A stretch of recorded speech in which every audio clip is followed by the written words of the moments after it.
Hey, if you are wondering how we can charge the JBL Flip 7, let me quickly show you.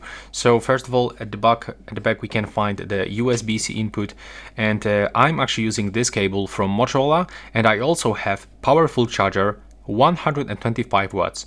And what I want to say that you don't have to actually use like original charger from JBL. You can just use charger from your phone. And even with such a powerful charger, you are not gonna damage your speaker because it's gonna automatically limit power that comes into your battery.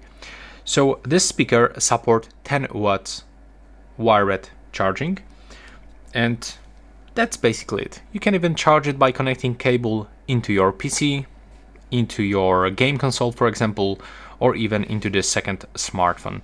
And that's actually quite simple. All you have to do is just to connect this straight into the USB-C cable power supply, and it doesn't actually matter what kind of the charger or cable you are gonna use.